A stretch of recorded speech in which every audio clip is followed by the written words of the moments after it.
On today's show, we're going to talk about things we didn't talk about enough last season. Let's dive in. You are Locked On Cavs, your daily Cleveland Cavaliers podcast.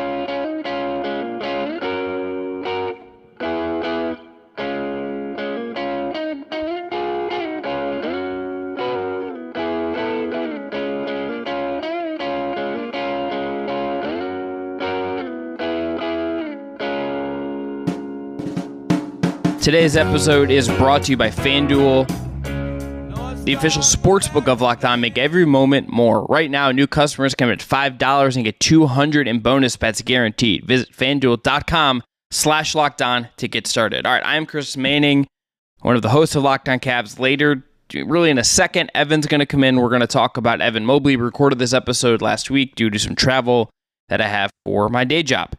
A bit of news to just hit off the top here real quick that we're not going to do a whole episode or anything. It's hard to do one, but Koby Altman, the Cavs president of basketball operations, was arrested over the weekend for an OVI. This was broken by the Fox 8 Cleveland I-Team.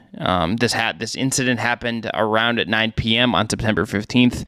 In Cleveland, he was initiated in a traffic stop by the Ohio State Highway Patrol, and during the interaction, he was placed under arrest for OVI after he refused a breathalyzer test. There were, quote, indicators of impairment were observed, end quote.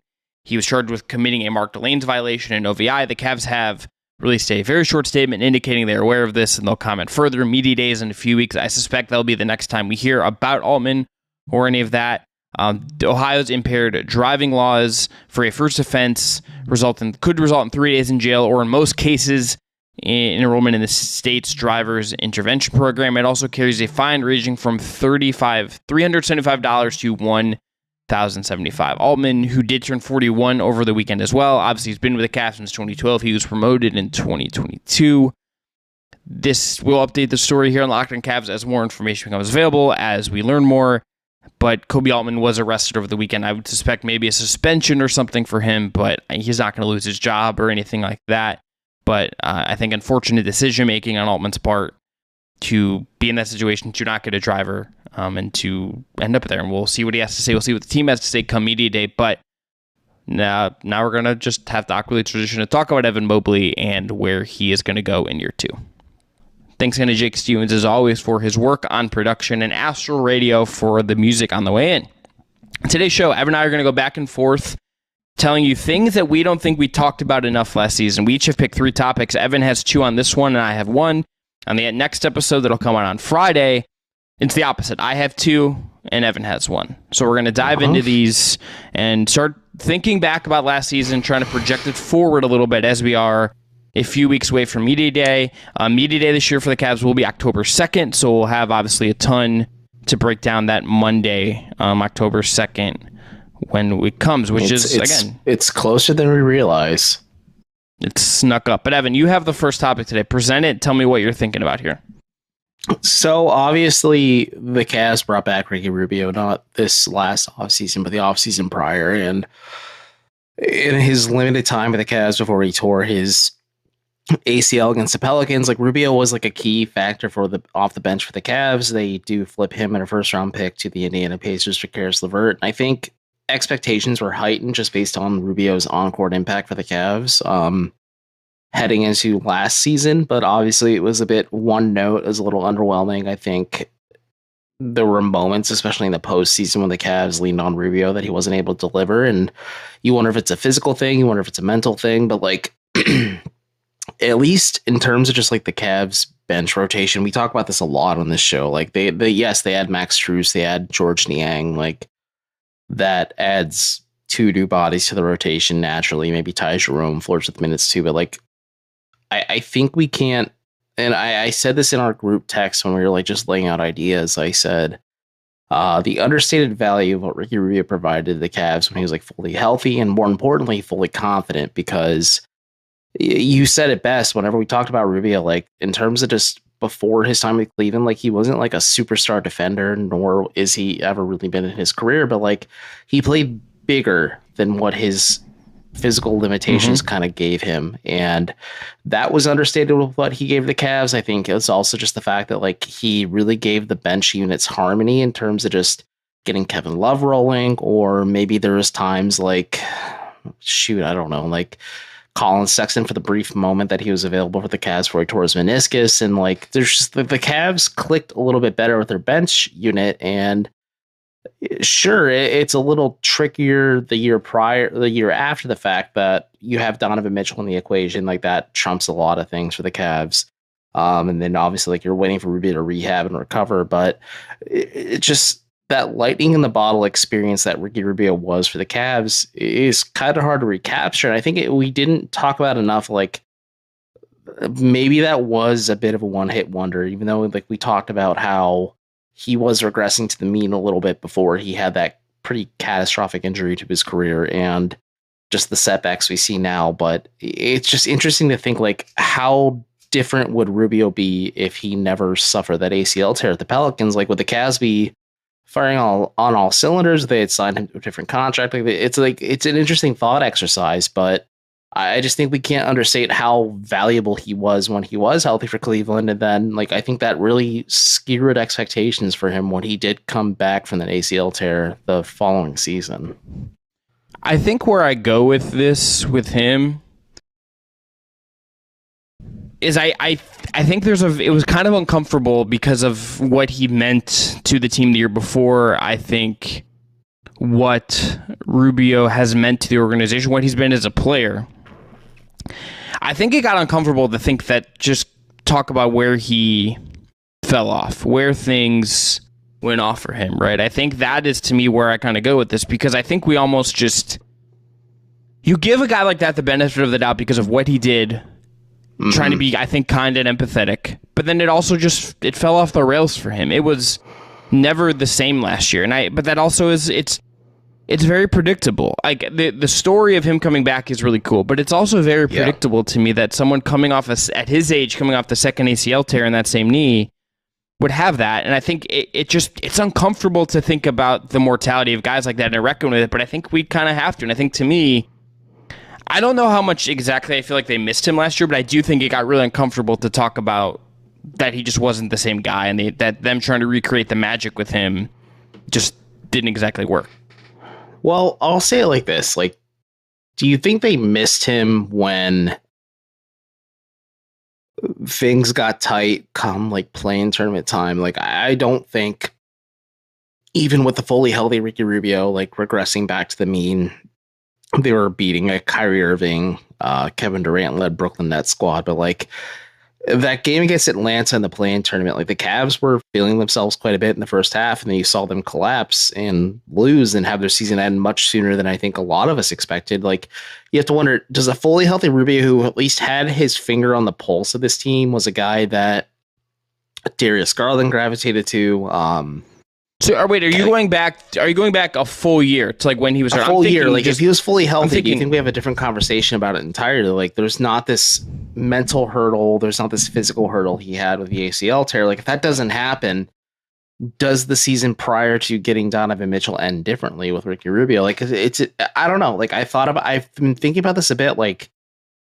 And like you said, there's the empathy factor in terms of just like what Rubio's dealing with now, or just like the recovery, and like there's the excitement behind that, and maybe like, oh, maybe there is some juice still in this player that the Cavs can squeeze out of. But I don't know. I think about like it's a grandiose thing. Like if Rubio was always healthy, obviously Karis LeVert doesn't end up with the Cavs. I'd be surprised if the Cavs traded Rubio if he was healthy, but more than that, like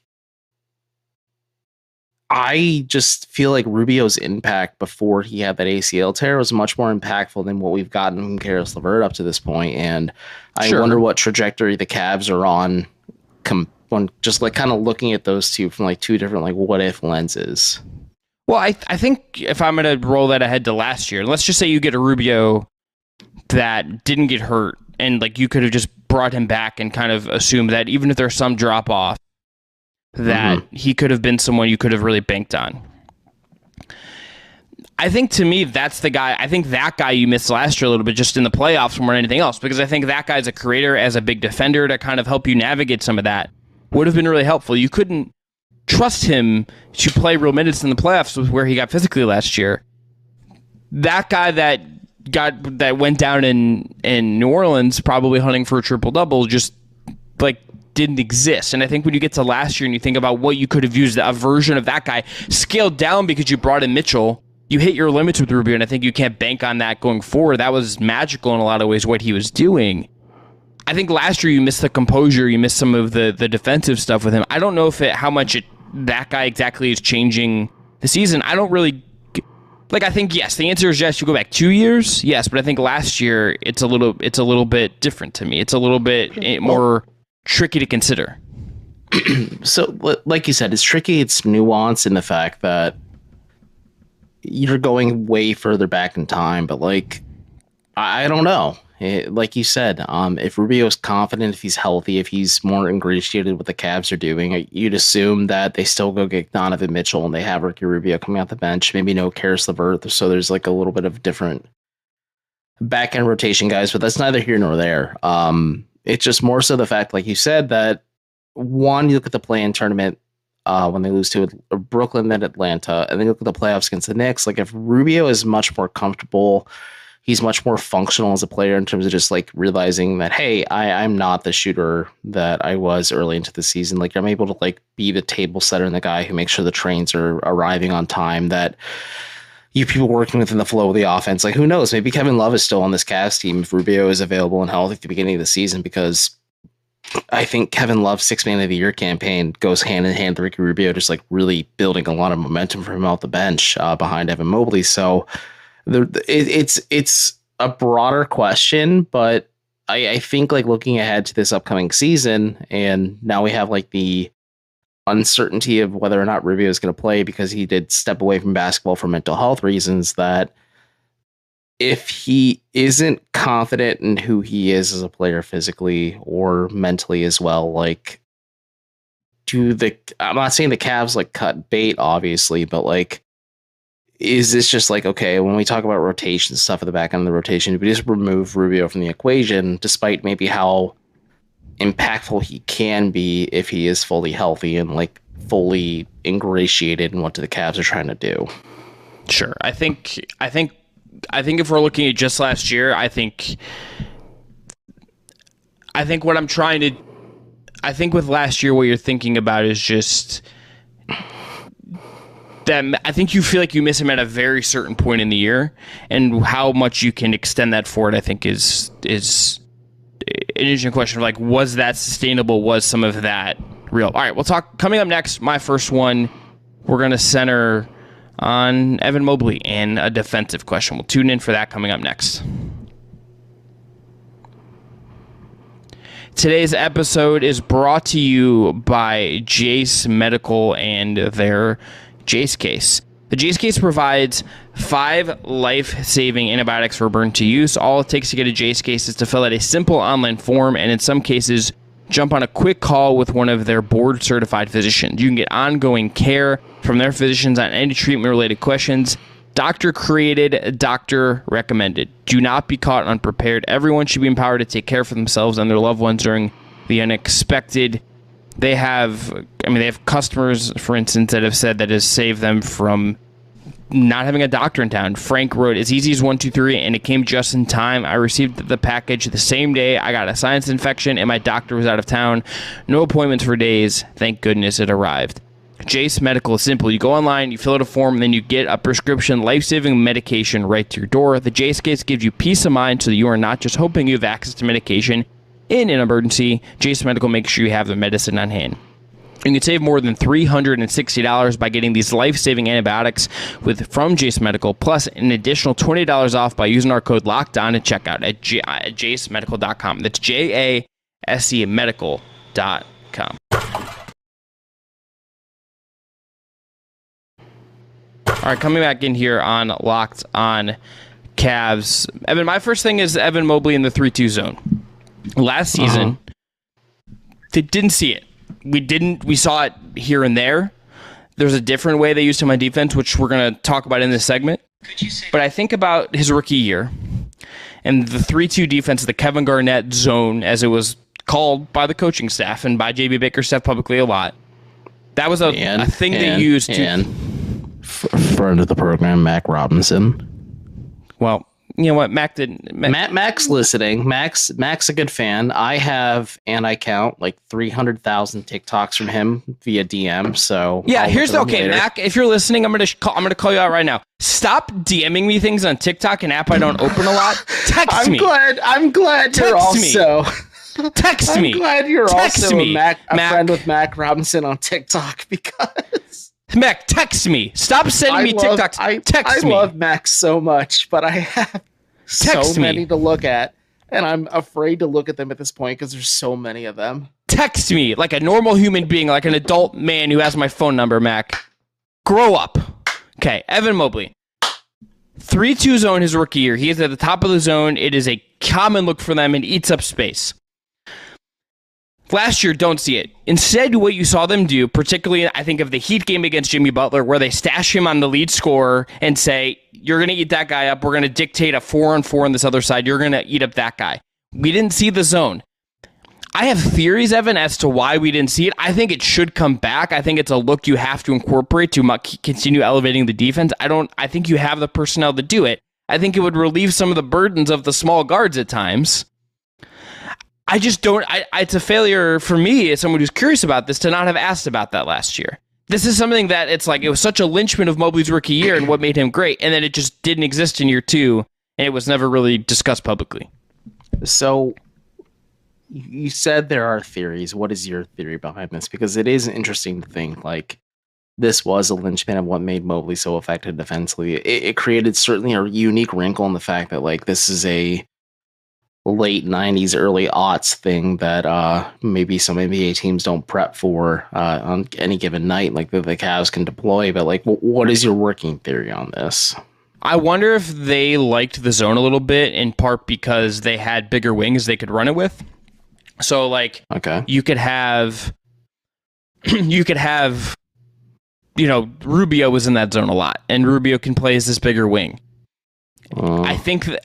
I wonder if they felt like they didn't have the size to really support the wing, but I think and especially if Mobley and he's the only big on the floor is going to play so high, and Markkanen's gone as well, so you don't have Markkanen there to kind of be near the rim and at least be a big body. If Mobley is at the top of the key, you're kind of abandoning having a rim protector, like you're abandoning that end of it. So like, could you play Damian Jones this year and try to get away with that? I don't know. I think offensively you get into some trickiness there, and I think they were certainly tilting things more offensively last year to kind of elevate that side of the floor. I think you could like do it this year, and it's like maybe you try Damian Jones, you put Strus and Niang on the floor to at least be big on the wing, and then you have one of your lead guards, or maybe Levert's in there instead of Niang or something. I think it was a size on the wing question is my guess. I don't know that to be true, but if you think about what made it work around Mobley, and if you're going to pull the rim protector out, you need to be big to stop penetration, and I think the roster kind of made a thing you could have put on this list. It just was a little bit small last year. Well, I agree with like last year. It was small on the wing. Like the year before it was not. Year before it was not. No, I think a lot of it was Rubio playing then quote unquote bigger than he is. And you look at this current like roster and how it's constructed for the Cavs. Like George Niang isn't going to be that guy who can play bigger at the wing spot because he get picked apart. Like maybe it's Karis LeVert because LeVert's stepped up. Maybe it's Okoro and you feel comfortable enough to like cover his shooting deficiencies on offense to make like the 3-2 zone rather work. It's an interesting thought exercise, and to your point, like that's a question worth asking JV Bickerstaff, whether it's at media day or like in the nitty-gritty of like training camp. Like, hey, this is something that was effective in Evan's rookie year. He's clearly one of your better defenders. Like, what can you do to like execute in terms of like personnel or just kind of making the fits work? Because I don't want to say Rubio was like the linchpin for the whole thing to work. I think it's Evan Mobley being very comfortable in those situations and just like being asked to like step up defensively in that way. It's like a 5 that is pulled away from the basket to do other things. But I don't know. Like in terms of like what's presently constructed, like the Cavs got bigger, quote unquote, on the perimeter with like Strus, Niang, Ty Jerome's a bigger swingman guard, but like not like a plus defender. Like they didn't get like an otherworldly stopper at that spot either. So like I don't know. And I also wonder if like before, if you didn't. No, I agree with you. So like I don't know if like that is something they can re-implement heading into year 3, just because like it was something that was like super effective that the Cavs worked with in Mobley's first season as a rookie. And it's just interesting that they I don't want to say abandoned it, because I'm sure there's moments that they used it during last season as well. But like, can't think of one, because it stopped happening. And I remember having a conversation with friend of the program, Danny Cunningham, about this, and we were just like, we don't like it. Just was gone. I don't think that if they used it, it was like once. It really wasn't. It couldn't have been more than a couple times. So someone it wasn't a feature. It was a wrinkle. So yeah, but like, prove us. Tell us we're wrong. That. But yeah, but like, is it just something that whether it's Mobley saying like, "Hey, I'm not comfortable doing this," or like the Cavs like, we can better utilize Evan Mobley in other ways? Like, it's an interesting question and also like thought exercise, because the Cavs also don't really have the personnel to implement that. Because again, I don't think Rubio is like the linchpin of it, but like, does having a guard that is comfortable playing like on the perimeter and being just bigger and comfortable defending like 1 through 3 to really like paramount to the success of just this defensive wrinkle the Cavs were using, make it functional? Yeah. All right. Coming up next, we have one more from Evan. He's going to present his last topic for this one, so stay tuned for more Locked On Cavs. Today's episode is brought to you by FanDuel. Snap into the NFL season right now with FanDuel, America's #1 sportsbook. Right now, new customers get $200 in bonus bets guaranteed when you place a $5 bet. That's $200 in bonus bets, win or lose. So if you've been thinking about joining FanDuel, there's no better time to get in on the action. The app is so easy to use. There's a wide range of betting options, including spreads, player props, over-unders, and more. So visit FanDuel.com/lockdown and kick off the NFL season. That's FanDuel, official partner of the NFL. FanDuel has great odds on the Browns, Cavs futures as well. So check all of it out. Again, FanDuel.com/locked-on.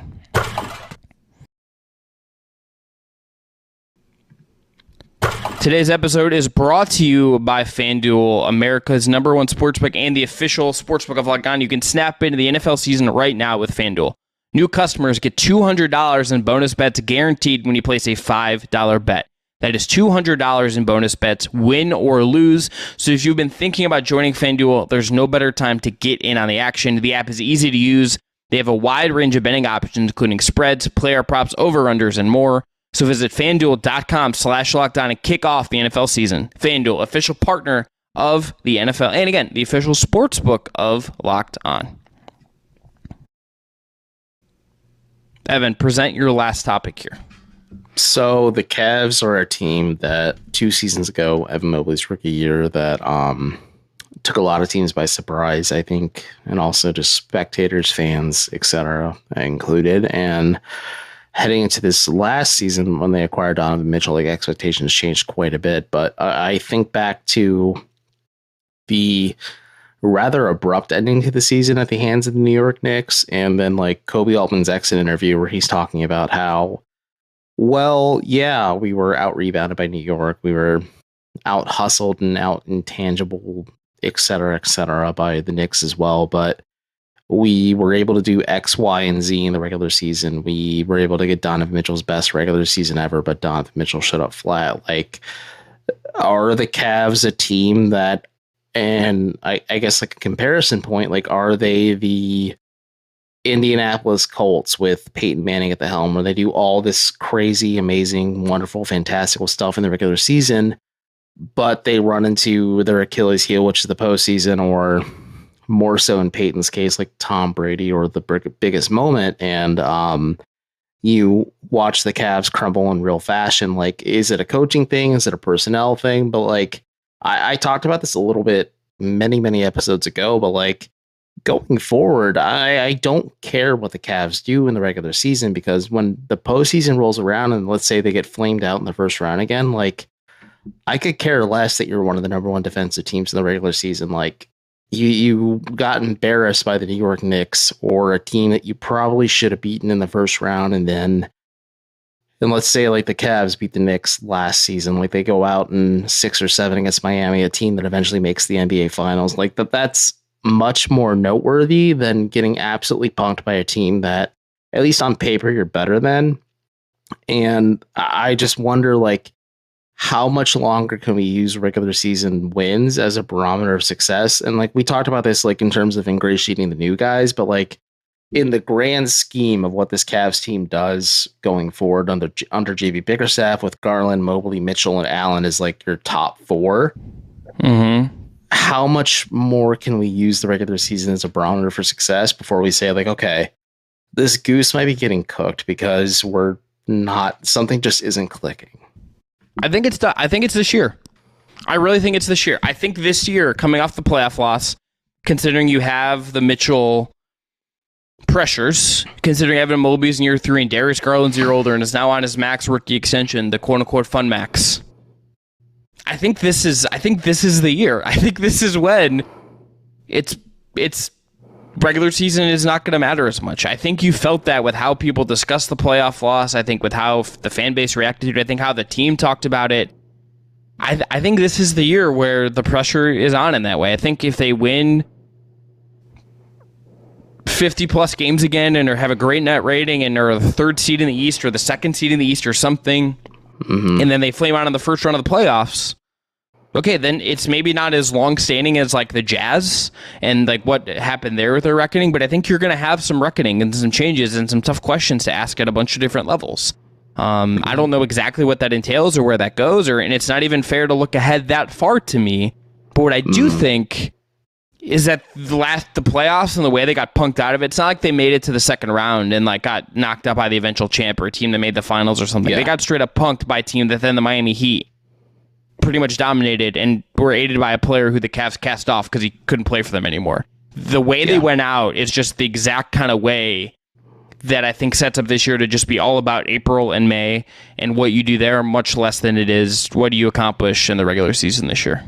And like we didn't talk about this heading into the show, like the NBA made it much more hard for like designated rest days for players. Like the Cavs could be a team that's impacted by this, and I wonder, does Cleveland focus on, I don't know, like a November game or even like a January game against whatever team on the road? Maybe it's a team that has championship aspirations like the Nuggets, or it's a team like San Antonio that is much better with Victor Wembanyama, but like maybe is a step away from it. Like, and they're looking at the NBA draft or something like that. Like, I don't know. Like, do the Cavs like take every game, every opponent like it matters, or...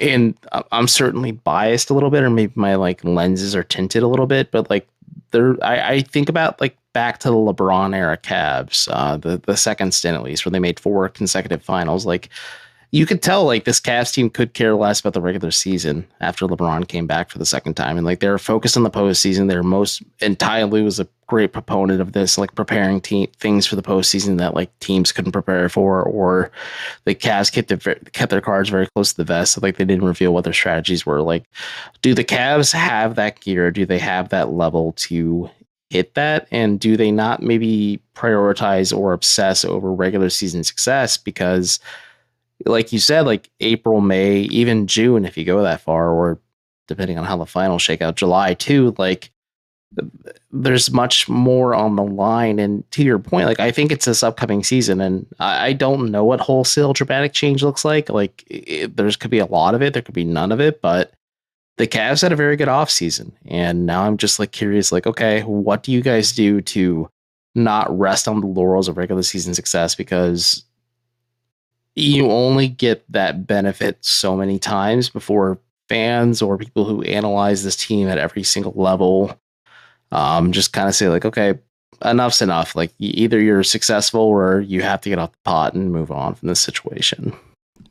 I think they are not at the level. Here's the thing: they are not where LeBron was, because they're not LeBron James, where they can say the regular season doesn't matter.